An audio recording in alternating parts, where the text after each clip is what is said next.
Cette région offre par ailleurs une des merveilles de la France, cet ensemble unique qu'on nomme Château de la Loire. Ils furent édifiés entre 1420 et 1530 et témoignent d'une transformation radicale du goût et des modes de vie de la noblesse. Les donjons austères, les échauguettes, les machicoulis d'où l'on jetait l'huile brûlante sur les assaillants, tout cet appareil militaire disparaît.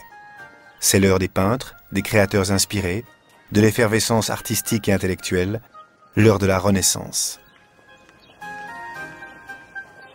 Le château de Blois fut pendant un siècle la résidence préférée des rois de France et plusieurs d'entre eux y laissèrent leur empreinte. Blois est ainsi une anthologie à ciel ouvert des styles successifs de l'époque.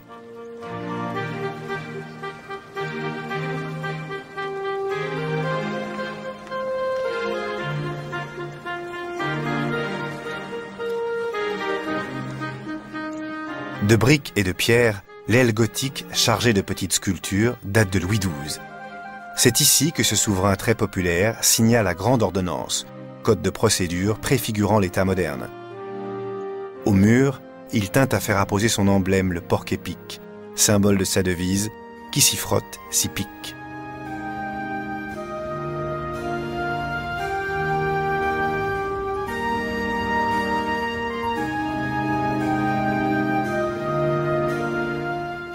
L'aile François Ier est un chef-d'œuvre de la Renaissance française, profondément influencé par l'art italien.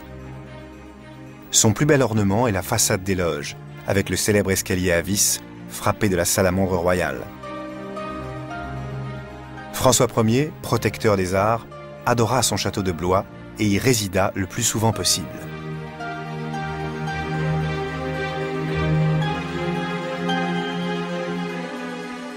En 1588, alors que la France est en proie à de graves conflits religieux, Henri III convoque à Blois les États généraux.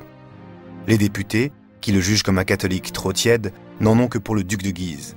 Henri, craignant pour sa couronne, fait venir le duc dans sa propre chambre, où les gardes du roi l'assassinent. Caché derrière les tentures, le roi observe la scène. 6 mois plus tard, il tombera à son tour sous le poignard d'un moine fanatique.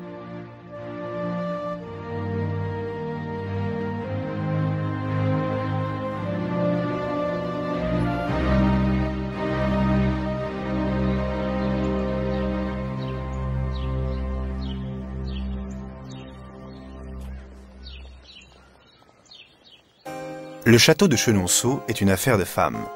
C'est ici qu'Henri II, fils de François Ier, installa sa maîtresse Diane de Poitiers. Cette femme étonnante avait d'abord été chargée de l'éducation du jeune Henri, alors dauphin de France, et bien qu'elle eût 20 ans de plus que lui, il en tomba fou amoureux. Son mariage avec Catherine de Médicis ne changea rien, et la reine dut ronger son frein pendant les 12 années de règne de son mari. À la mort du roi, Catherine de Médicis fit chasser Diane de Chenonceau, dont elle fit sa résidence préférée.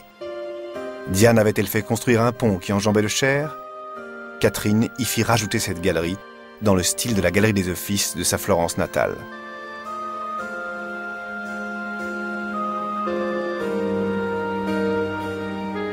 Au mur, pourtant, les initiales d'Henri, Catherine et Diane s'entrelacent encore.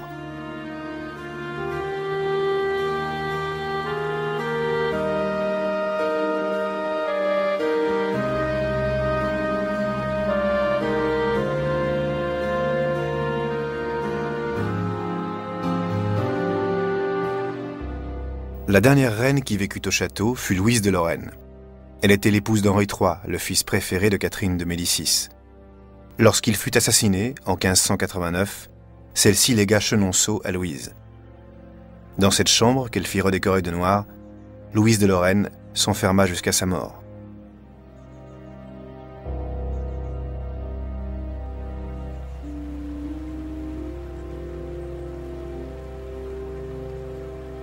François Ier, roi bâtisseur, se fit construire des châteaux, dont le plus imposant est Chambord. Mais Azay-le-Rideau lui coûta moins d'efforts, puisqu'il le confisqua tout bonnement à son ministre des Finances.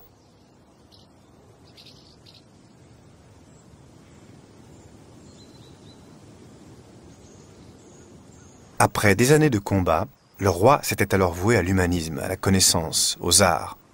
Il admirait Erasme, Léonard de Vinci était son conseiller, Clément Marot et Rabelais étaient reçus à la cour.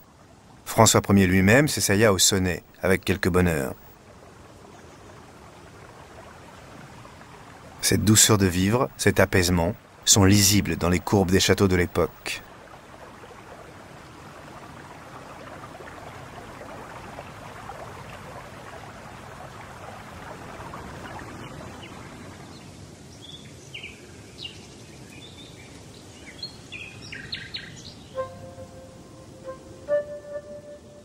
Sa position dans le Blésois, entre Chambord et Amboise, fait classer Cheverny parmi les châteaux de la Loire. Cependant, il est bien postérieur, puisqu'il fut achevé vers 1630, et il ne leur ressemble pas.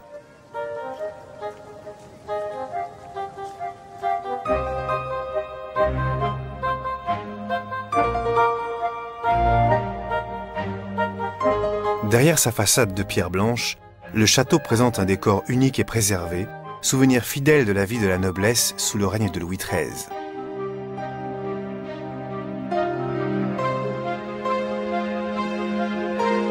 La chambre royale, qu'aucun souverain pourtant n'honora de sa présence, les lambris, la grande tapisserie des gobelins de la salle des armes, les motifs gréco-romains, les meubles au piétement en spirale, tout cela est inchangé depuis lors, jusqu'à l'escalier en pierre sculptée.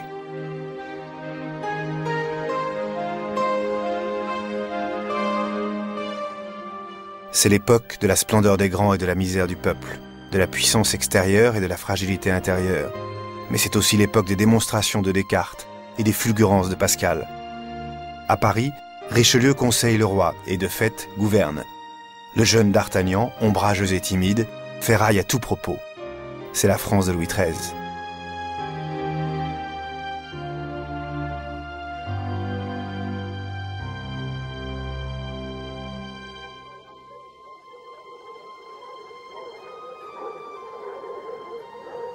La chasse était de loin l'activité de prédilection du roi, et bien des nobles français partageaient ce goût. Dans la salle des trophées, les bois de plus de 2000 cerfs, pris ou tirés sur les terres de Cheverny, racontent cette passion.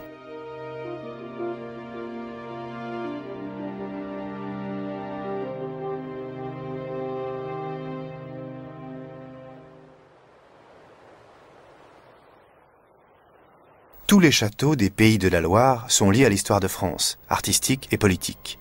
Saumur, dont la silhouette est encore féodale, fut un haut lieu protestant pendant les conflits religieux, et plus tard un bastion des Chouans. À Amboise, Charles VIII mourut accidentellement et les Guises réprimèrent cruellement une conjuration.